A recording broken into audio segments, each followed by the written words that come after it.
মিলনস্থলে যাও, ওখানে আমার এক বান্দা আছে তোমার চেয়েও জ্ঞানী। মুসা আলাইহিস সালাম বললেন তাই নাকি?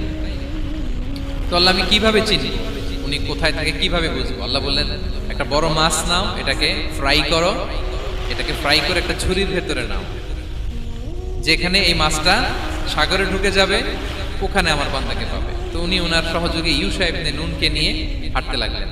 হাঁটতে হাঁটতে এক জায়গায় ক্লান্ত হয়ে পাথরের পাশে বিশ্রাম নিলেন। ওই পাথর থেকে আবার এক ধরনের পানি বের হয়, এই পানিটারে বলে আবে হায়াতের পানি, মা উল হায়াত, জীবন নদীর পানি। এই পানি কোনো মৃত প্রাণী বা বস্তুর গায়ে লাগলে ওটা জীবিত হয়ে যায়। তো ওনারা পাথরে হেলান দিয়ে বিশ্রাম নিচ্ছিলেন, ওই পানি ওই ফ্রাই করা মাছের গায়ে লাগার সাথে সাথে মাছ জীবিত হয়ে ঝুড়ি থেকে বের হয়ে সাগরে ঢুকে গেছে। ওনারা আর খেয়াল করেন না। এরপর আবার হাঁটতে লাগলেন। হাঁটতে হাঁটতে যখন ক্লান্ত শ্রান্ত তখন বলে এই ইউশা, আমাদের ওই মাছ ফ্রাই মাছটা দাও, এখন খাই। তো ঝুড়ি খুলে দেখে মাছ নাই। মাছ গেল কোথায়?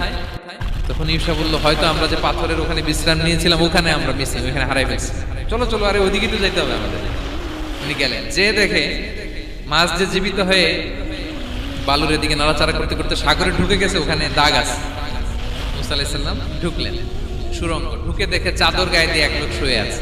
সালাম দিলেন, আসসালামু আলাইকুম। ওই লোক চাদর আর সরায় না, ভিতর থেকে বলতেছে ওয়ালাইকুম আসসালাম।